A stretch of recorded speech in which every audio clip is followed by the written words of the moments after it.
Now, Russell, I am intimidated about cooking filet mignon for guests, and I'm a professional chef because of the thickness, and I like to eat my steak rare to medium rare. Right. If somebody wants a filet medium rare, medium, how are we really going to tell that's done? Well, there's a simple trick I do, and it's with your hand. If you touch the meaty part of your thumb here, and you go, that's what's considered rare.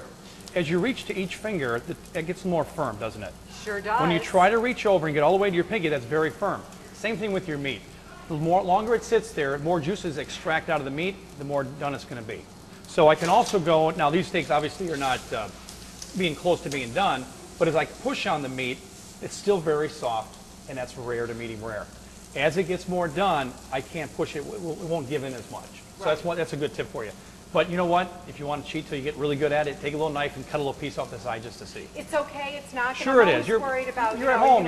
Come on. You're at home with friends. They don't care. That's what. Give them a glass of wine. Tell them to look over there at the pretty sunset. Exactly. And check it out. Okay. Yeah. You should have some nice appetizers. They should be eating appetizers while you're outside cooking anyway. I like that, Russell. That's a perfect idea.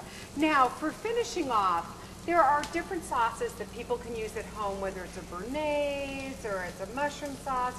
What are some of the classic sauces that you would recommend that are really nice touches? It's very good. It depends on the steak. On your filet, which again, we said doesn't have a lot of fat, you want to have a béarnaise, which is that buttery sauce. Adds more of that texture to the steak, adds a little bit more flavor. Your ribeyes and your strips and your porterhouses, maybe a peppercorn sauce, because that spiciness of those sauces brings out the nice aged meat that comes out, aged flavor that comes out with these other steaks, and they're a little bit more firm in texture. So that's kind of what you're looking for. Russell, I do have to ask you, because so many people go to the grocery store, and of course at Fleming's I know you serve prime beef. Yes. What are they looking for when they say to the butcher, we want prime? What we saw earlier was the amount of marbling. Prime represents the top 2% of all beef available, so it's a very select group. That's why we use it at Fleming's. So that means every time you come into our restaurant, you're pretty much guaranteed a very good steak each time you come in. At home, when you have, you can buy prime beef at the store, looking for a lot of marbling. We call it, looks like tapioca mixed amongst the muscle of that meat. The more white specks you see, the more marbling, the more flavor you're going to have. Adversely, you don't want to have big, thick pieces of marbling, because that has an adverse effect. When your steak cooks, that marbling is not going to melt away when it's medium rare to rare steak. So you don't want to have big chunks of fat in there, or marbling, because marbling is fat.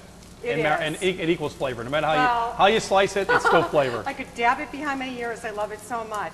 Well, we need to head out. We need to put the exhaust fans on. Russell, this has been just wonderful for cooking steak tips.